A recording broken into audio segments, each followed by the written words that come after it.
Olá! Você já reparou como que nas nossas orações, os nossos pedidos de perdão, normalmente nós não confessamos e pedimos perdão pelo orgulho do pecado? É isso mesmo. Eu e você somos assim.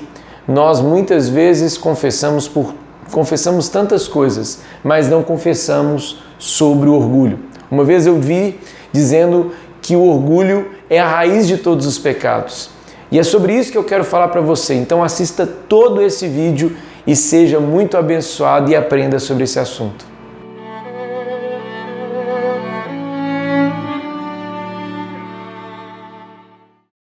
Em 1 Coríntios, capítulo 1, verso 30 e 31, diz assim: É por iniciativa dele que vocês estão em Cristo, o qual se tornou sabedoria de Deus para nós, isto é, justiça, santidade e redenção, para que, como está escrito, quem se gloriar, glorie-se no Senhor. A Bíblia continua tratando aqui, e Paulo, através das Escrituras, continua tratando com o pessoal de Corinto. Os irmãos de Corinto estavam totalmente perdidos. E em meio às suas divisões, que é o grande assunto do capítulo 1, 2 e 3, Paulo enxerta alguns outros assuntos que têm a ver com divisão. E agora o apóstolo Paulo vai tratar sobre um assunto muito importante, tanto para eles quanto para a gente. Paulo vai falar sobre o orgulho. E por que isso? Porque Paulo, ele continua falando da divisão, mas agora ele identifica que é através do orgulho que muitos deles acabam se dividindo. Ele mesmo disse, é por iniciativa dele que vocês estão em Cristo, o qual se tornou sabedoria de Deus. Portanto, não há nenhuma virtude na salvação de vocês por vocês mesmos. Foi ele que fez tudo. E ele ainda termina dizendo que a gente tem que glorie-se no Senhor. Portanto, Paulo anula, ele coloca os irmãos no lugarzinho deles, ele dá uma pisadinha no bom sentido, não no mau sentido da palavra, mas uma pisadinha no sentido de que ele pisa no orgulho daqueles irmãos que estavam se achando autossuficientes e capazes de viver em guetos divididos, subdivididos. E Paulo disse, gente, tudo que vocês alcançaram foi feito por Cristo e através dele e por meio dele. Paulo, então, sustenta esse assunto e os versos 30 e 31 mostram claramente esta realidade, onde ele faz uma espécie de resumo do pensamento dele a respeito do que Deus fez por nós. Em todo o capítulo 1, ele resume o 30 e 31 diante de tudo que ele já tinha falado no capítulo 1. Agora, como a gente pode identificar o orgulho à luz desse texto e em nós?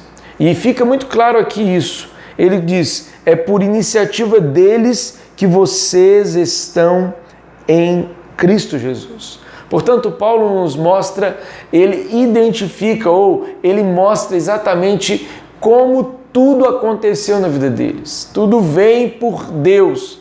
Tudo foi feito por ele e para ele. Portanto, Deus opera tanto o querer quanto o realizar em nós. Tudo é Ele que faz em nós. E eu e você precisamos entender isso, porque é dessa maneira que a gente consegue identificar o orgulho em nós. Quando nós achamos que nós somos autossuficientes, que nós conseguimos alcançar a salvação ou algum mérito naquilo que nós alcançamos por nós mesmos. Paulo anula justamente isso, porque ele está agora combatendo o orgulho que ele percebeu ali naquele pessoal. E ele faz isso mostrando que é por iniciativa de Cristo, é iniciativa de Deus que eles estão em Cristo. Portanto, aqui fica bem claro de que é aquilo que Jonas diz em 2:9, ele diz, a salvação pertence ao Senhor. E então o homem em si mesmo pode até tentar se engrandecer ou se achar, mas quando a gente olha para Cristo, para a cruz de Cristo, tudo isso se torna nulo e em vão diante de Deus. A Bíblia diz que a nossa justiça é como trapo de imundície, portanto não tem valor nenhum. Mas será que eu e você não tentamos fazer o contrário? Com certeza.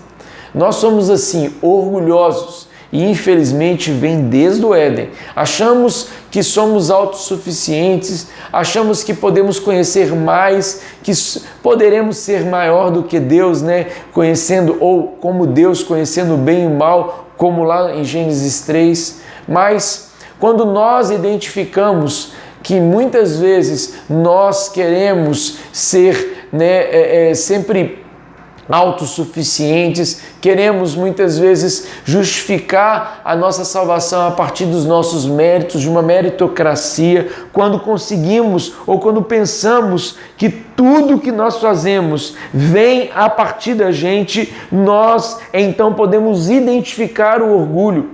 O orgulho nos cega para libertar o perdão. O orgulho não nos faz entender que o caminho da santificação é um desafio diário de mãos dadas com Cristo. O orgulho não nos faz entender, às vezes, a caminhada cristã diferente de um ou de outro irmão em Cristo. O orgulho nos faz achar que somos donos de alguma verdade e temos direito ou razão. Não sei se você já viu pessoas que se acham donos da verdade e que sempre podem ser juiz do outro.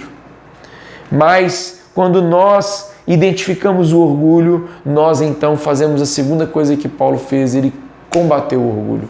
Ele combateu ferozmente, e é o que ele faz aqui no verso 31, ele diz: para que, como está escrito, quem se gloriar, glorie no Senhor. Paulo usa um texto de Jeremias para falar que se alguém deve se gloriar, glorie-se em Deus. Paulo finaliza o capítulo citando Jeremias, então 9:24, e ele diz isso justamente para mostrar qual é o propósito de cada um de nós. Não devemos nos gloriar em nós, mas nele. Paulo nos mostra que tudo que temos é como um presente que não merecíamos, pois eles não tinham feito nada para receber a salvação, assim como eu e você. Portanto, meu querido, minha querida, você que está me ouvindo, você que está me assistindo nesse momento, você que está aqui até agora nesse vídeo, e eu quero te dizer que nós combatemos o orgulho de uma maneira só, dando sempre honra e glória para Deus. Por mais que o meu coração e o seu coração queira se encher de vaidade, queira se encher do eu quero te desafiar a colocar o seu orgulho no lugar certo. E o orgulho deve ir para a cruz. Porque quando ela vai para a cruz, a glória se torna de Deus. Nós paramos de achar que somos melhores que o outro, paramos de achar que somos merecedores de alguma coisa, paramos de achar que somos dignos de colocar o outro pior do que a gente. Quando nós colocamos o orgulho no lugar certo e combatemos ele, nós paramos de achar que merecemos alguma coisa pelos nossos méritos. Nós, ao combater o orgulho e sempre dar glória a Deus, nós começamos a reconhecer de que tudo que nós recebemos vem de Deus. Nós começamos a entender que nós não somos melhores do que o outro. Nós começamos a entender que a caminhada do outro é diferente da minha. Nós começamos a ter um pouco mais de paciência com outras pessoas. Nós começamos a entender que se eu fui salvo, não é porque eu faço tudo certo ou porque eu tenho todos os méritos, mas porque Ele resolveu me salvar e por graça fui alcançado.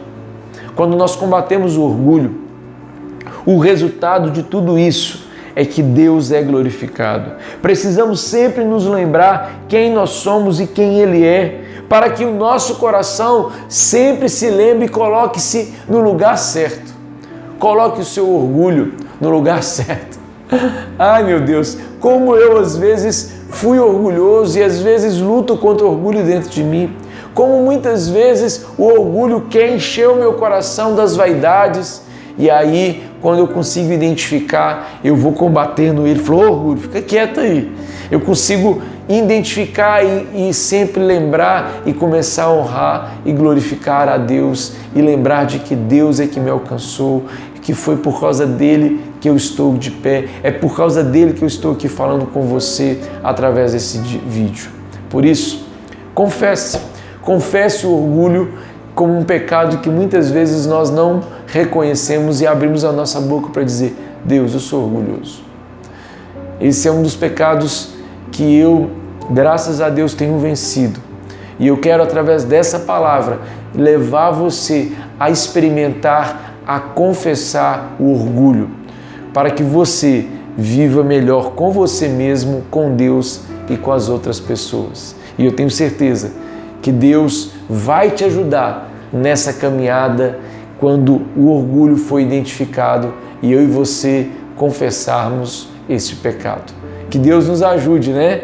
E que Ele te fortaleça nessa caminhada diária junto com Ele.